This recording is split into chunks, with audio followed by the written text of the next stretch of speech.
4 years after the human ban, the galaxy burned. Commander Vexthal stood in the ruins of what had once been the Council's most advanced military base. Twisted metal and crystalline debris stretched for kilometers in every direction. The void. Hunters had consumed everything organic and left only death behind. "Sir, we found survivors," his aide reported through the static of a damaged communicator. 12 crystalline refugees hiding in the lower bunkers. Vexthal moved carefully through the wreckage toward the bunker entrance. The Void Hunters had been thorough. They had stripped away every piece of biological matter, every energy source, every trace of life. What remained looked like the skeleton of a dead world. The crystalline survivors were in terrible condition.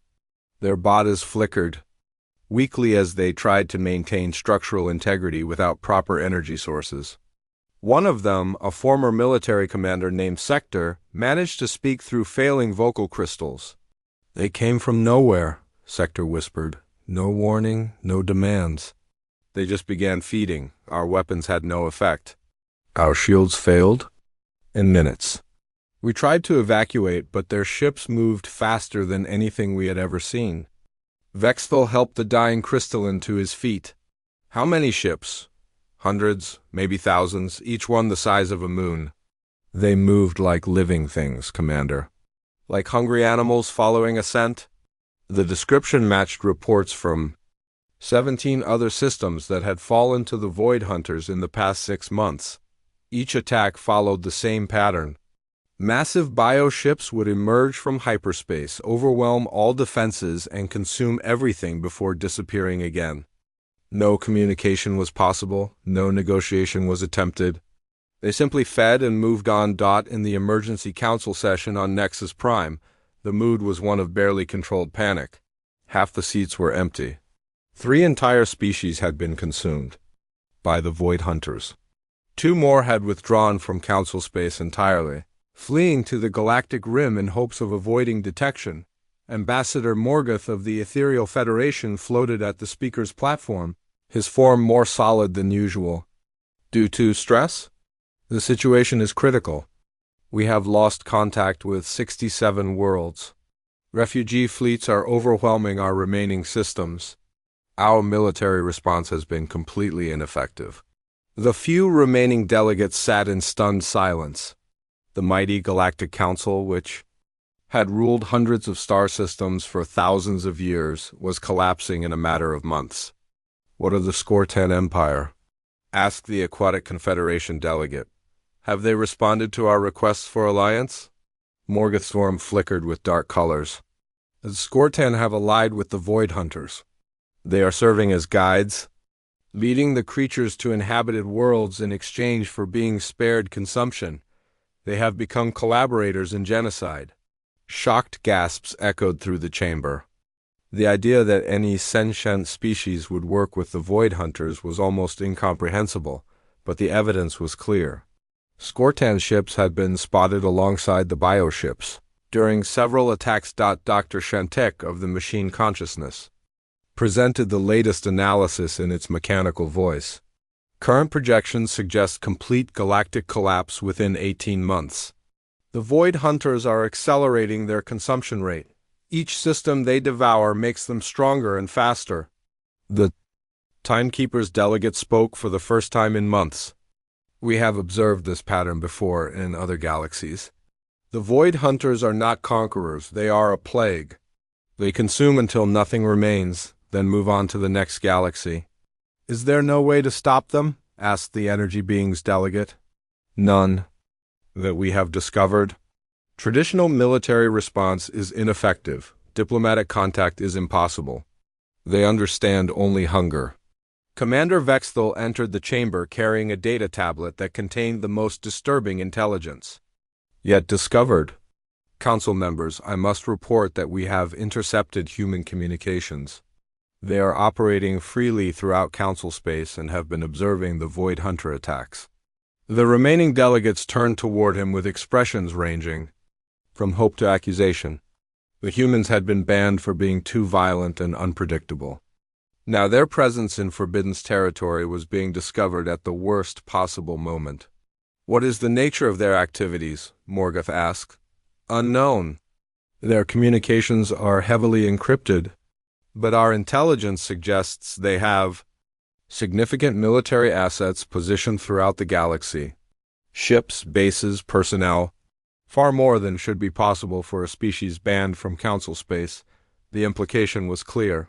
Humans had never really left. They had simply become invisible, building a shadow civilization while the Council believed they were safely contained in their home system on the hidden human base at New Haven. Dr. Rachel Green worked frantically to analyze Void Hunter bioship, samples that her teams had recovered from attack sites. The material was unlike anything in human or alien databases. It seemed to be a hybrid of biological tissue and artificial technology, designed for maximum efficiency in consuming and processing matter. Dr. Green, the analysis is complete, her assistant announced. The bioships are definitely artificial constructs, but they're based on the biology of an unknown species, something that was once intelligent but has been modified beyond recognition. Rachel studied the genetic sequences on her screen. The base patterns showed signs of advanced civilization, tool use, language centers, complex social structures, but all of it had been twisted into something monstrous. These creatures were people once, she said quietly. Someone turned them into living weapons. Ma'am? A security officer entered the lab. We're receiving a priority transmission from Earth Command. Admiral Parker wants to speak with you immediately. Rachel activated the secure communication link to Earth. Admiral Steve Parker's face appeared on the screen, looking older than she remembered. The stress of preparing for galactic war had aged everyone in the human command structure. Dr. Green, what can you tell me about these Void Hunters? Are they vulnerable to anything? They're not natural predators, Admiral. They're the remains of a civilization that consumed itself. The bioships are powered by some kind of hunger that can never be satisfied. They're programmed to feed until there's nothing left. Can they be stopped? Rachel hesitated before answering. Maybe, but it would require an approach that no Council species would ever attempt. The bioships are driven by artificial instincts. If we could find a way to reverse the programming, we might be able to restore some of their original consciousness. That sounds like a long shot, Doctor. It's the only shot we have, sir. Conventional weapons won't work. These things are designed to absorb and adapt to any form of attack. We need to think like healers, not warriors. On Earth, President Maria Gonzalez sat in the Situation Room receiving reports that painted a picture of galactic catastrophe. The Council was collapsing. Billions of sentient beings were dead or displaced. The carefully maintained peace that had lasted for centuries was gone. Madam President, General Logan entered with the latest intelligence summary. Our deep space monitors confirm that the Void Hunters are heading for the Council core worlds. Current trajectory puts them at Nexus Prime in 6 weeks. Maria looked at the strategic display showing the approaching threat. Nexus Prime was home to 12 billion beings from dozens of different species. If it fell, the Council would cease to exist entirely. What about our forces? Ready for deployment? We have 200 ships positioned throughout Council space. Captain Bennett's scouts have identified Void Hunter weaknesses that we can exploit. Katie Brooks's network can provide tactical support from hidden bases. Maria stood and walked to the window overlooking the Pacific Ocean. 4 years ago, she had wanted humanity to join the galactic community as peaceful partners. The Council had rejected that offer and banned her species from their civilization. Now they needed human help to survive. General, send a message to the Council. Tell them we know about the Void Hunters. Tell them we're willing to help. But this time we do it our way. And if they refuse? Maria thought about the billions of innocent beings who would die if the Void Hunters weren't stopped. Then we help anyway. We're not like them, Frank. We don't abandon people just because they don't want our help. In the depths of space, Captain Roy Bennett watched Void Hunter bioships consume another star system through his ship's advanced sensors. The creatures worked with terrifying efficiency, stripping away planetary atmospheres and consuming all organic matter in a matter of hours. Captain, we're receiving emergency transmissions from Council forces, his communications officer reported. They're requesting immediate assistance. The Great Hall of the Galactic Council fell silent as Chancellor Vexstar raised his scaled hand. His yellow eyes swept across the assembled delegates from 47 different worlds. Each species had sent their best representatives to this historic meeting. The air felt thick with tension. Admiral Jake Morrison sat in the human section, his jaw tight as he watched the alien politicians whisper among themselves. Next to him, Captain Lisa Davis checked her datapad for the third time. In 5 minutes. The numbers did not lie. Human colonies had grown by 30% in the last 5 years. Human trade routes now connected every major system in the galaxy. Human medical teams had saved millions of alien lives during the recent plague outbreaks, but none of that seemed to matter now. Chancellor Vexstar stepped forward, his long robes trailing behind him. The Zelkan leader had ruled his species for over 200 years. His voice carried the weight of authority that came with age and power. Fellow council members, Vexstar began, his words translated into dozens of languages through the hall speakers. We face a crisis that threatens the very foundation of our peaceful galaxy. Dr. Alex Turner leaned forward in his seat. As head of human xenobiology research, he had worked with many of the species in this room. He had helped cure diseases, solve food shortages, and establish trade agreements. The look in their eyes now made his stomach turn cold. The human species, Vexstar continued, has shown a pattern of aggressive expansion that cannot be ignored. In 50 years, they have spread to over 200 worlds. They build weapons faster than any species in recorded history. Their military grows stronger each year. Admiral Morrison stood up. Chancellor, may I remind the Council that humans have never started a war with any Council member? Every conflict we joined was to defend attacked worlds. Prime Minister Kelmuth of the Thurian Republic rose from his seat. The insect-like alien clicked his mandibles together, a sign of anger in his species. Admiral Morrison, your people's definition of defense is quite broad. When the Corlin Raiders attacked the Outer Rim, you did not just drive them away. You followed them to their homeworld and destroyed their entire fleet.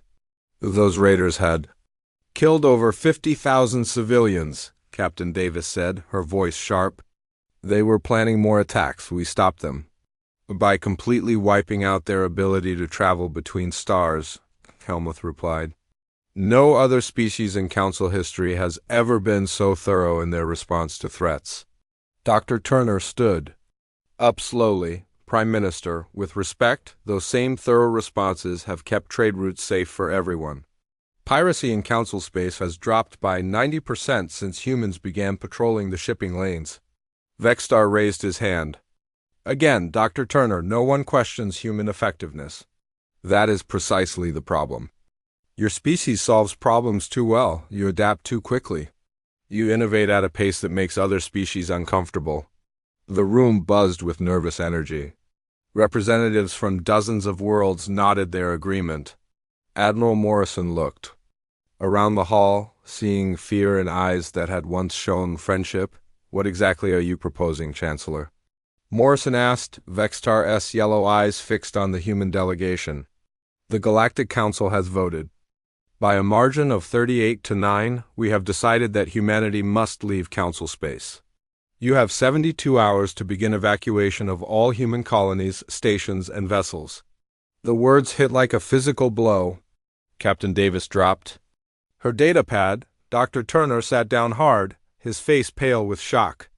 Admiral Morrison felt his hands clench into fists. You cannot be serious, Morrison said. We have 12 million people living in Council space.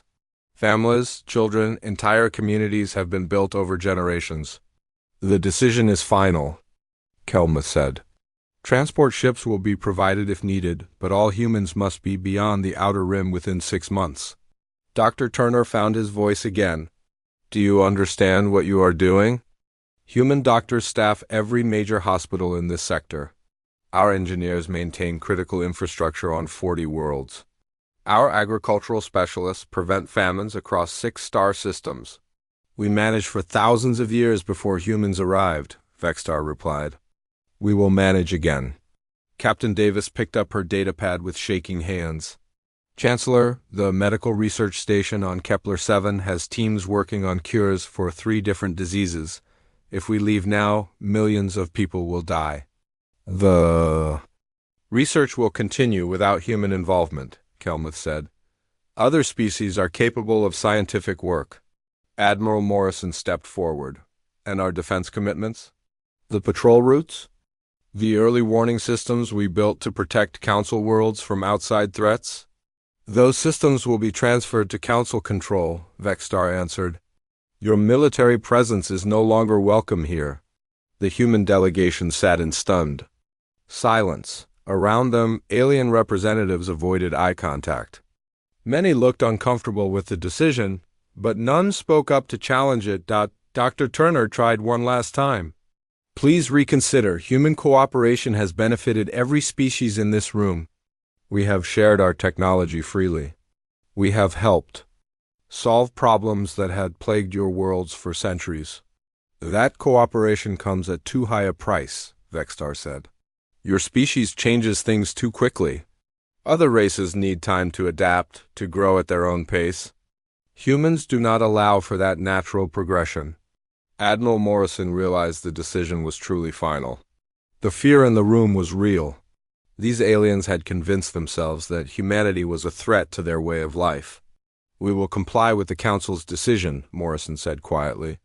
But you should know that many of the problems you are about to face cannot be solved without human help. We will take that risk, Vexstar replied. As the human delegation left the Great Hall, Captain Davis looked back at the assembled aliens. They have no idea what they are giving up, she whispered. Admiral Morrison nodded grimly. They will learn soon enough. The evacuation began at dawn on 17 different worlds. Commander Ryan Brooks stood on the observation deck of Kepler Station, watching as human families loaded their belongings onto transport ships.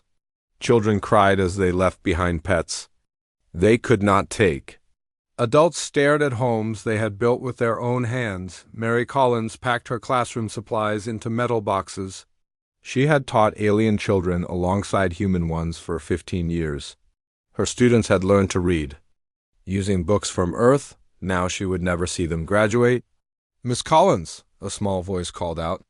She turned to see Zixra, a young Thurian girl whose parents worked in the station's mining division. The child's compound eyes showed confusion and sadness. Why are you leaving? Zixra asked. Did we do something wrong? Mary knelt down to the child's level. No, sweetie, you did nothing wrong. The adults made a decision, and now all the humans have to go to a new place. Will you come back to visit? Mary felt her throat tighten. I don't think so, Zixra, but you keep studying hard, okay? Remember everything I taught you about reading and math. The little alien nodded and scurried away.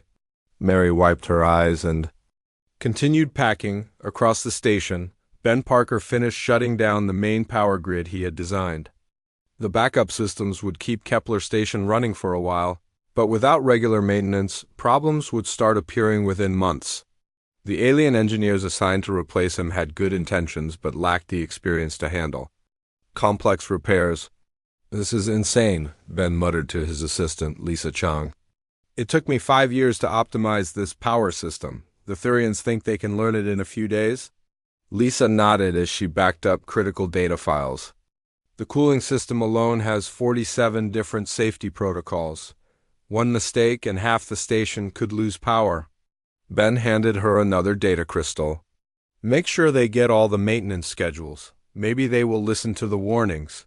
3 days later, the first human ships crossed the outer rim. Fleet Admiral Kate Sullivan commanded the lead vessel, watching as her fleet of 1,000 ships moved into uncharted space. Behind them, Council space grew smaller until it disappeared. From their sensors, Captain Tony Reeves brought up the rear guard, his ships scanning for any signs of pursuit. The Council had let them leave peacefully, but trust was in short supply after the forced exile. Admiral, came a voice over the communication system. We are detecting some kind of artificial structure ahead. It appears to be a large space station. Kate Sullivan moved to the main display screen. The structure was enormous, easily 10 times larger than any station humans had ever built. But it looked ancient and dead. "Take us closer," she ordered. "But keep weapons ready." As they approached, more structures became visible. An entire network of stations and platforms stretched across the star system. All appeared to be abandoned. "Chief?" Engineer Sam Wright led the first exploration team aboard the nearest station. Dr. Rachel Martinez accompanied him, her scientific equipment ready to analyze whatever they found. The station's corridors were wide and tall, built for beings much larger than humans. Strange symbols covered the walls, and the air had a metallic taste that made breathing uncomfortable. "These power conduits are incredible," Sam said, running his scanner along the wall. "The technology is far more advanced than anything the Council uses." Rachel examined what looked like a control panel. "Sam, look at this. These symbols are not random. They follow a mathematical pattern." Within hours, Sam's engineering team had restored partial power to the station. The ancient systems hummed to life, revealing the true scope of what they had discovered. "Admiral," Sam reported back to the fleet, "this is not just one station. It is an entire network connected by something that looks like instantaneous travel. Gates. We could cross thousands of light years in minutes." Meanwhile, in Council space, the first problems were already appearing. The agricultural world of Verdania reported crop failures in 3 provinces. The diseases affecting their grain had been kept under control by human agricultural specialists for over a decade. Without them, the fungal infection spread rapidly. Minister Galther of Verdania sent urgent messages to the Council requesting immediate assistance. But the replacement specialists sent from other worlds lacked the specific knowledge needed to combat the unique strains of fungus. On the industrial world of Kelta Prime, production lines began shutting down. The efficiency improvements implemented by human engineers required constant fine-tuning. Without that expertise, manufacturing output dropped by 20% in the first week. Corporate leaders, who had initially supported the human expulsion, now sent worried reports to their governments. Profit margins were shrinking as production costs increased. The Zephyrian Republic and Alterian Federation, 2 species who had maintained an uneasy peace for 30 years, erupted into open conflict over mining rights in the Cygnus sector. Human mediators had prevented dozens of similar disputes from escalating.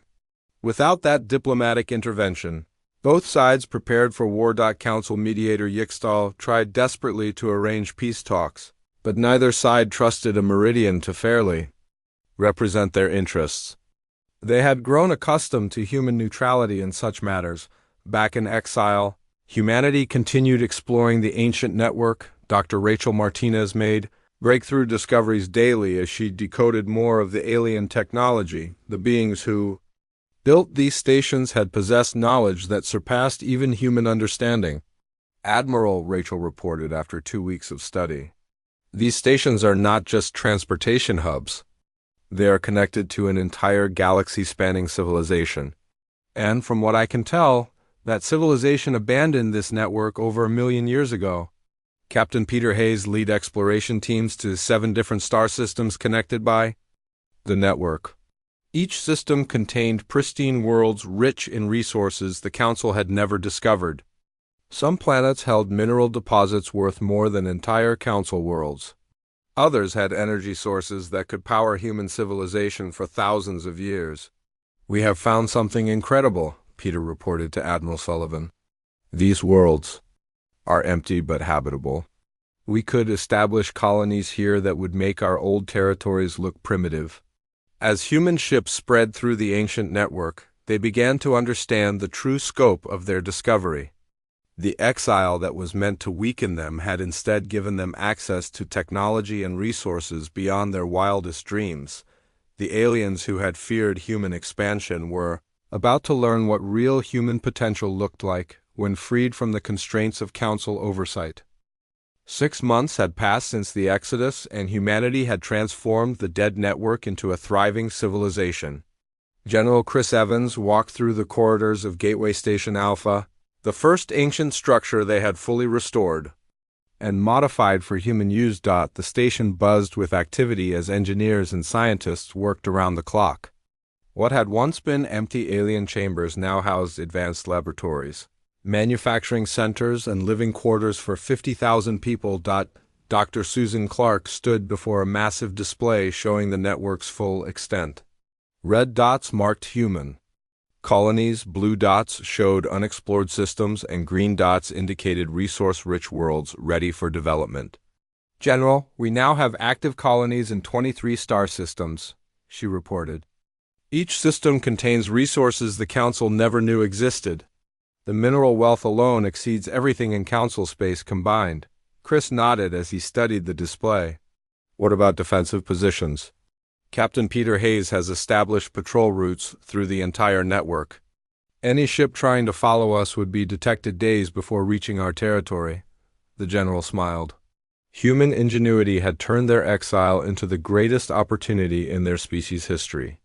They were no longer bound by Council regulations that had limited their research and development for decades. In the new Geneva system, Administrator Paul Anderson oversaw the construction of humanity's new capital world. The planet's 3 moons provided perfect locations for orbital shipyards and research facilities.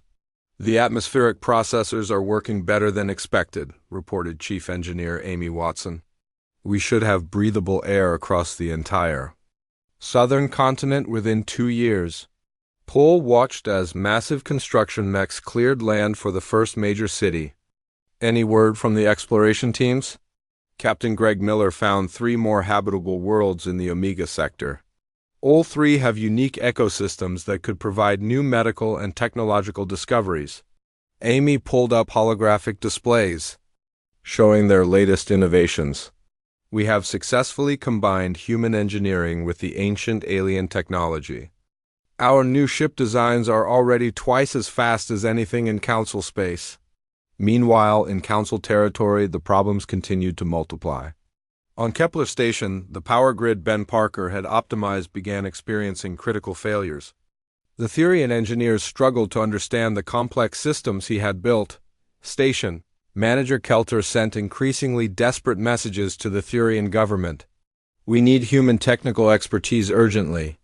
3 sectors have lost power completely, and we cannot identify the source of the failures." But the Therian Republic had voted for human expulsion. Pride prevented them from admitting their mistake, so soon after the exile, the Viridian agricultural crisis had spread to 7 worlds. Without human agricultural specialists, crop failures destroyed enough food to feed 10 million people. Famine threatened entire populations as governments scrambled to find solutions. Dr. Nathan King, one of the few humans who had remained behind to complete critical medical research, contacted his colleagues in exile. As the last human researcher in Council space, he had permission to finish his work on the Proximan Plague before leaving. "The situation here is worse than we expected," Nathan reported during his encrypted transmission to Dr. Susan Clark. "The plague has resurged in 4-star systems. Without human medical teams, the death toll could reach millions." Susan shook her head as she listened to the report. "Nathan, we warned them this would happen. Our medical protocols were the only thing keeping that plague contained. They are asking me to stay longer to train their doctors, but the techniques require years of study. They want a quick solution that does not exist." The economic situation grew worse daily. Linda Foster had managed interspecies commerce through careful analysis of trade patterns and cultural differences. Without her expertise, trade volume dropped by 40% as misunderstandings and disputes multiplied. The Corton Mining Consortium filed for bankruptcy when their operations on 3 worlds failed without human oversight. Human mining engineers had solved complex geological problems that other species could not duplicate. Corporate executives who had celebrated human expulsion now faced financial ruin. Their profit margins had depended on human innovations they had taken for granted. Dr. Kevin Smith led a research team that made daily breakthroughs in the exiled territories. Free from Council restrictions on dangerous experiments, human scientists pushed the boundaries of knowledge at an unprecedented pace. We have successfully reverse-engineered the ancient transportation system, Kevin reported to Admiral Nicole Johnson. Not only can we use their network, but we can now build our own gates to connect new star systems. Nicole studied the implications. How long to establish gates connecting all our colonies? 6 months for a basic network? 2 years for a comprehensive system that would allow instant travel between any 2 points in our territory. The Admiral smiled. Human territory now covered more space than most Council member species controlled, and they had achieved it in less than a year, back in Council space. The first open warfare erupted between the Zephyrian Republic and Alterian Federation. What had started as a mining dispute escalated when both sides sent military fleets to claim the same asteroid field. Chancellor Vexstar called emergency sessions to address the crisis, but without human mediators, neither side would accept Council arbitration. The Zephyrians claimed the Zelkins favored the Alterians. The Alterians accused the Thurians of bias toward the Zephyrians. This is exactly what human diplomats prevented for 30 years. Complained Councillor Murthick of the Rigel Union. They were the only species both sides trusted to remain neutral. Vexstar's yellow eyes showed the strain of constant crisis management. We cannot admit our mistake so soon. The Council's authority would be undermined if we acknowledge we need the humans. But privately, many Council members began to question the wisdom of the expulsion. The problems they faced had no easy solutions, and human expertise seemed irreplaceable. 3. Previously unknown alien species made contact with the human exile fleet.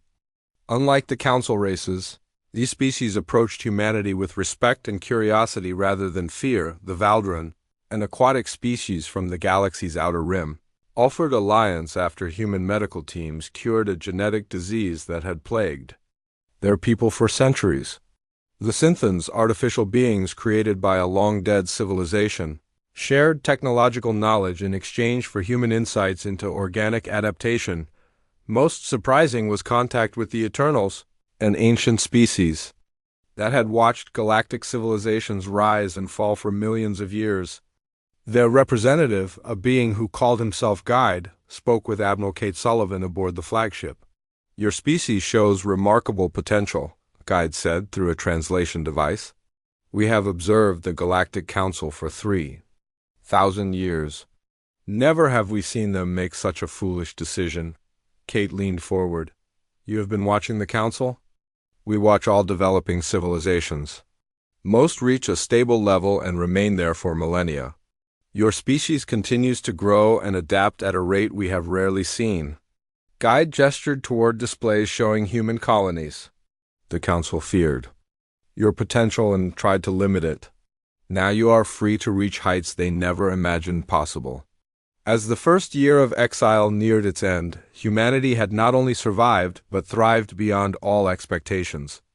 They controlled territory larger than many Council empires, possessed technology that surpassed Council capabilities, and had formed alliances with species the Council had never encountered. The aliens who had driven them out were beginning to understand the true cost of their decision.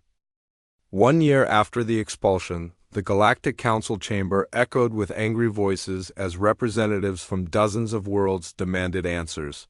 Chancellor Vexstar's scaled hands trembled as he read report after report of system failures, economic collapse, and social unrest. The Viridian delegate slammed his fist on the speaking podium. 7 of our agricultural worlds face complete famine.